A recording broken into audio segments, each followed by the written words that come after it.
Happy anniversary, fellow subjects! State Rep Nolan West here, and on Saturday, Minnesota will have officially been under one-man rule for an entire year. The governor has used his powers to intrude into the lives of Minnesotans on a level that no one thought was even legal before this. From forcing businesses to close indefinitely with no warning to telling you how many people can be in your own house, we have seen a lot over the past year. And in this video, we'll talk about what's the intended purpose for emergency powers. Why do they exist at all? And we'll try and make some sense over the governor's decisions this past year because it's hard to make sense of it. So emergency powers exist for events that are dangerous and unpredictable. They are for situations when state government will need to act more quickly than the legislative process allows, because the legislative process is pretty slow. And removing the legislature from decision-making is a serious move. I mean, emergency powers are designed to be temporary because it is literally removing the people's representation from decision-making. And the reason we have representative government is so that people get to choose how they're governed. It's not up to one man. It's not supposed to be. It is how a free people balance competing concerns in civilized society. Emergency powers completely remove the people's preferences from decision-making, and that's a real problem. Governing is a massive gray area. There almost never is a completely right or wrong decisions. If we study history, we can find plenty of mistaken decisions that were made, but in the moment when those decisions are made, it's never that clear. And that's why we don't abdicate everyday governing authority to a council of experts, because even experts don't know the right decisions, as this crisis has amply demonstrated. We elect people to represent us, and representative government is about responding to the needs and the preferences of the people. The governor simply can't do that. His position can't. And it's not because he's an extra bad person, but because he governs far too many people to actually listen to their concerns, unlike legislators who can. Unilateral power like this is destined to be bungled. And the models that the governor was basing all his actions on predicted 74,000 deaths just in Minnesota if we did nothing. And if the governor shut the state down, we would only have 50 to 55,000 deaths. We know now how absurdly wrong that was. But back then, many believed asymptomatic spread was common and the virus could easily spread on surfaces. Both things we know now aren't the case. However, the faulty information the governor was using perfectly illustrates the dangers of one-man rule.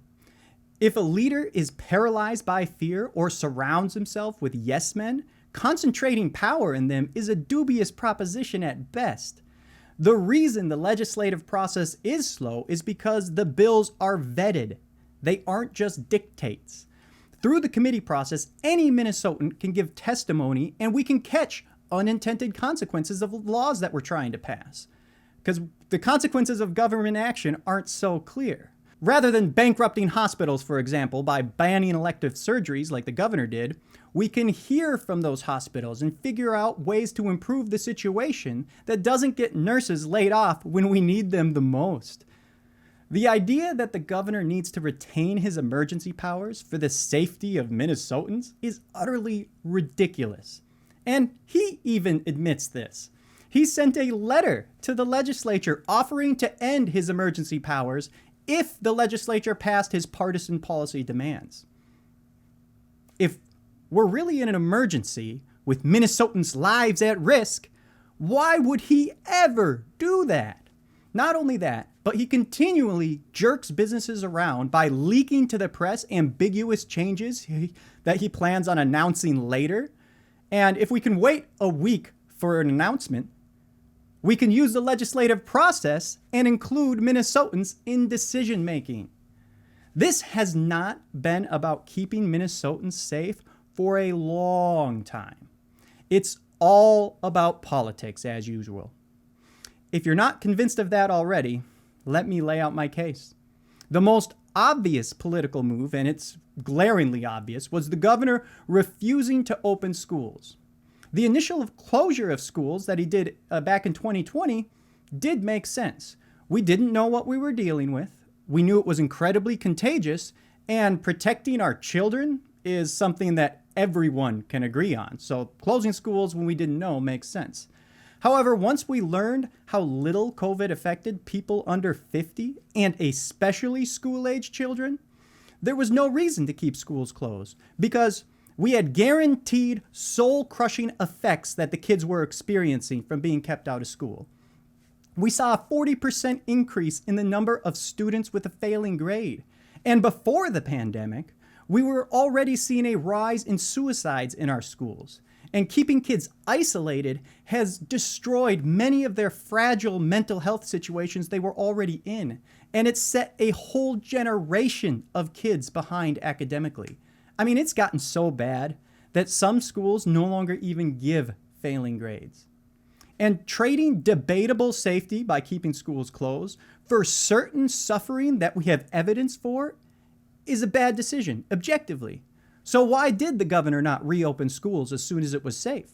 Well, he had several million reasons. The teachers union is one of the biggest contributors to Democrat campaigns across the state, and especially the governor as a former union member. They aggressively opposed returning to in-person learning and used all their political muscle to try and force compliance.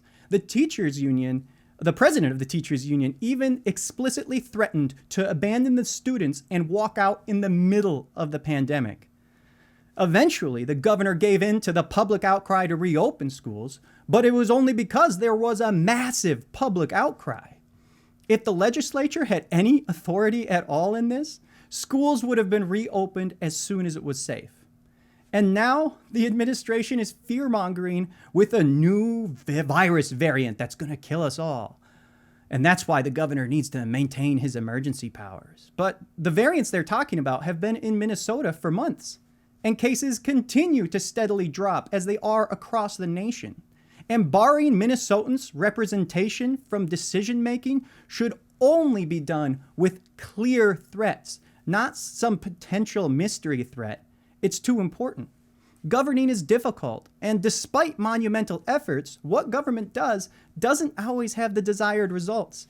And sometimes it causes unintended consequences, like bankrupting hospitals or getting people killed by putting COVID patients in nursing homes.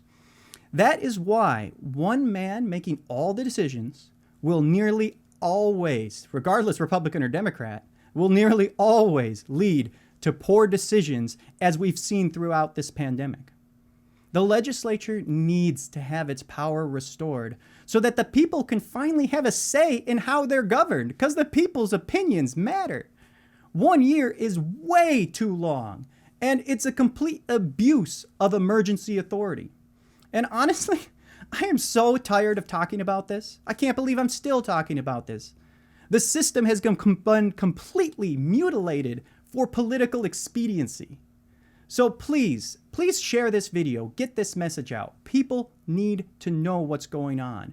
This isn't at all about keeping people safe. It's about money, power, and politics.